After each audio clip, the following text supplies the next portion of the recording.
Hi friends, good morning. তোমরা সবাই কেমন আছো? আশা করি তোমরা সবাই খুব ভালো আছো, আর আমিও খুব খুব ভালো আছি। তো আজকে সকাল সকাল স্নান করে রেডি হয়ে নিলাম। আজকে আমার বাড়িতে একটা অনুষ্ঠান আছে। তো দেখো আজকে আমার বাড়িতে কি অনুষ্ঠান আছে, আশা করি ব্লগটা দেখতে তোমাদের খুব ভালো লাগবে। আর ভিডিওটা দেখো এবং আমার বাজা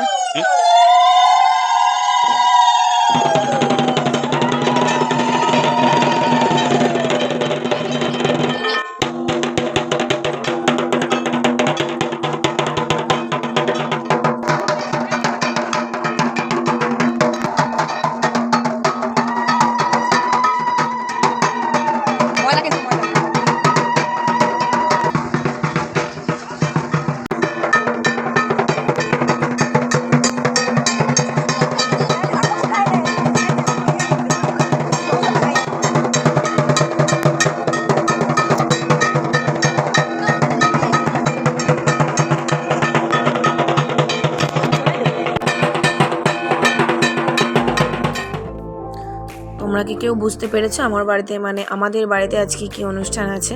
আমাদের বাড়ি বলতে আমার মাসি বাড়িতে কি অনুষ্ঠান আছে।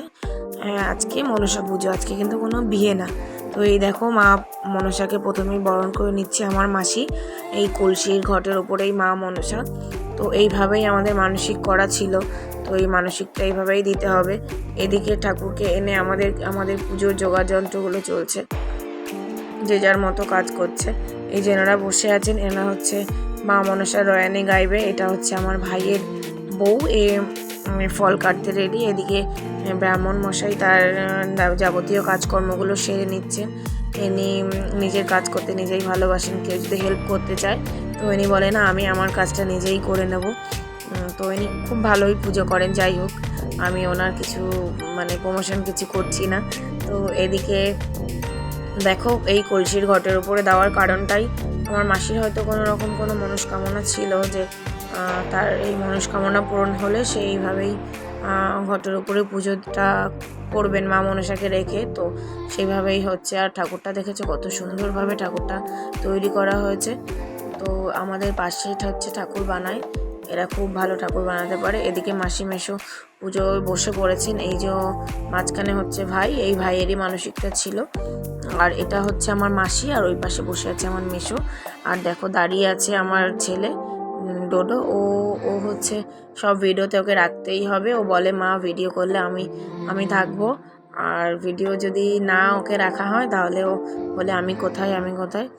তো এদিকে পুজোয় বসে গেছে। পুজোটা শেষ হওয়ার পরেই ওই যে ওনাদেরকে দেখলেন যারা বসে আছে, ওনারা হচ্ছে মা মনসা রয়ানি গাইবেন।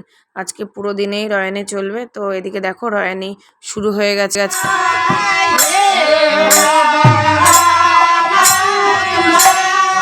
এই যে দুই দিকে দুই হংস মধ্যে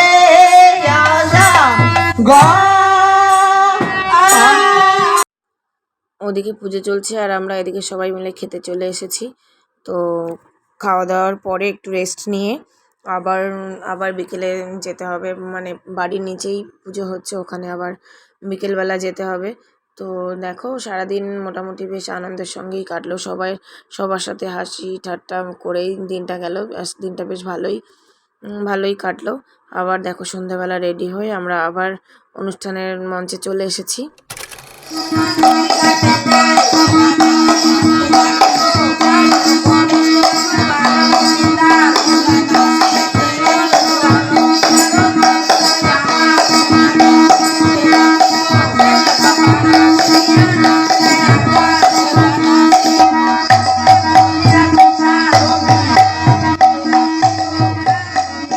এই যে আমার মাসির কোলে দেখতে পাচ্ছ, এনারা হচ্ছে একজন বেহুলা, একজন হচ্ছে লক্ষিন্দার।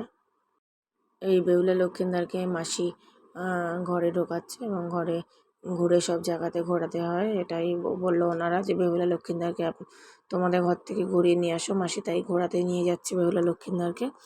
তো এটা হচ্ছে একটা কি বলবো, একটা ভালো লাগারই বিষয় যে বেহুলা লক্ষিন্দারকে ঘরে ঢোকাতে পারছে।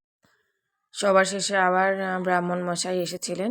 যজ্ঞটা বাকি ছিল, এটা রয়ানের পরেই যজ্ঞটা করতে হয়। তো পুজোর শেষেই এই যজ্ঞটা করে। আর তখন যজ্ঞটা যখন করছিল তখন ঘড়িতে প্রায় 12টা বাজে।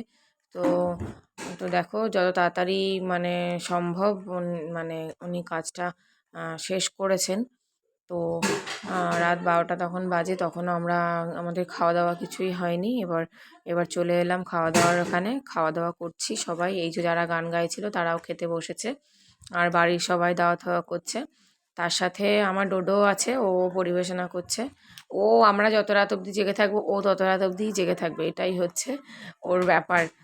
আর এটা হচ্ছে আমার পিসি, দেখো পোজ দিয়ে দাঁড়িয়ে আছে। ও পিসি ভেবেছে হয়তো আমরা মানে ফটো তুলছি। আর এই যে এটা হচ্ছে আমার ভাইয়ের শাশুড়ি।